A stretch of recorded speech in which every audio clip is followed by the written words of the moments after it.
अगाडि बढाएका छौँ त्यसले पनि त्यहीका आदिवासी जनजातिहरूको आय स्रोत निर्माण हुने कुरा हो नि। विदेशीहरूले त्यो बनाउन दिँदैनन्। किन दिँदैनन् भन्दाखेरि आफ्नो पेट्रोल बेच्नु छ है। अमेरिकाले भाँगो खेतीलाई, विदेशीहरूले भाँगो खेतीलाई अवैधानिक बनाइदिएर उनीहरूले अफिम बेचे होइन। उनीहरूले अफिम बेचेर संसारको धनी हुने, नेपालमा उत्पादन हुने त्यही भाँगो जसबाट चरेस बन्छ, जसबाट विभिन्न औषधि बन्छ, त्यसलाई रोकिने भनेपछि नेपाललाई गरिब बनाउन बनाएको व्यवस्था होइन यो हो। यसलाई अन्त्य गर्नका निम्ति हामी ठाउँ ठाउँबाट त्यो आदिवासीहरूका चाहिँ आयार्जनका कामलाई अगाडि बढाउने हो। आदिवासीहरूको जल जङ्गल र जमिनसँग सम्बन्धित अधिकारहरूलाई सही ढङ्गले सदुपयोग गर्दै नेपाल र नेपाली जनतालाई धनी बनाउने हो। त्यसको साथसाथमा पहिलो धनी हाम्रो समुदाय हुन्छ, किनभने यही समुदायले हो त्यो भाँगो उत्पादन गरेको, यही समुदायले हो जडीबुटी चिनेको, यही समुदायले हो नारी छामेर ज्वरो पट्टा लगाएको, यही समुदायले हो हिमालको जडीबुटी ल्याएर बिरामी अनुसार औषधि कुटेर खुवाएर बिरामी सन्चो बनाएको। त्यसकारण हाम्रो त्यो वैदिक ज्ञानहरूलाई, हाम्रो चाहिँ एउटा आदिवासी ज्ञानहरूलाई प्रवर्धन गर्ने हो नि। आज जाँड बनाउने मर्चा प्रत्येक ठाउँमा पाइन्छ। त्यो मर्चा हाम्रा पुर्खाहरूले त्यही जङ्गलको जडीबुटीबाट बनाएको होइन। त्यति ठुला हाम्रा ज्ञानहरूलाई किन हामी प्रवर्धन गर्दैनौँ? रक्सी बनाउने कानुन नेपालमा अवैधानिक भन्छ, मगर मगर्तीहरूले बनाउने रक्सी अवैधानिक भनिदिन्छ, पोखिदिन्छ।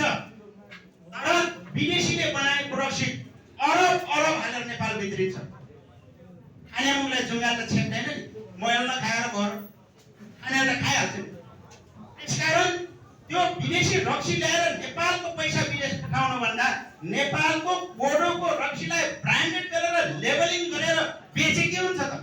यही कतै दाजुभाइहरूले स्रोत पाउने, रोजगार पाउने हो नि हो। यो व्यवस्था गर्नको निम्ति पनि मेरो अनुरोध, मगर लिडरहरू ठाउँ ठाउँमा स्थानीय सरकारमा जित्नुस्, त्यसपछि त्यो आफ्नो काम गर्नुस्, आफ्नो समुदायलाई समृद्ध बनाउनुस्, हामी समानतामा पुग्छौँ।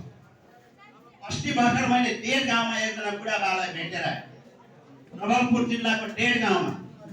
उहाँ बुबु आर्मी हुनुहुने रहेछ, पहिला प्रधान पञ्च हुनुभएको रहेछ, योभन्दा अघिल्लो कार्यकालमा फेरि गाउँपालिका अध्यक्ष हुनुभएको रहेछ। बाबु मैले चाहिँ मेरो कार्यकालमा धेरै गरेन, कोडोको रक्सी चाहिँ लेबलिङ गरिदिए यहाँ बिक्री हुन्छ भन्नुहुन्थ्यो। हामीले गर्ने यस्तै गरेर हो नि, हाम्रो समुदायलाई फाइदा हुने काम हामीले गर्ने हो नि। त्यसकारण पनि मेरो अनुरोध यहाँ सम्पूर्णलाई, मेरो अनुरोध के छ भने अब नेपाल मगर सङ्घलाई राम्रो बनाऊ, राम्रो बनाऊ, राम्रो टिम बनाऊ। त्यसले नीति बनाउने हो हैन, एउटा चाहिँ सङ्गठनको व्यापक विस्तार गर्ने हो, आम मगरहरूलाई एउटै वेमा अगाडि बढाउने हो। सँगसँगै यो मगर सङ्घको क्रमबाट निर्माण भएको नेतृत्वहरूले राज्यको नेतृत्व गर्न जानुस्। राज्यको नेतृत्व गर्न जाँदाखेरि कतै न कतै राजनीतिबाट जानुपर्छ। त्यही भएर हामी पछिल्लो चरण नेपाल मगर सङ्घले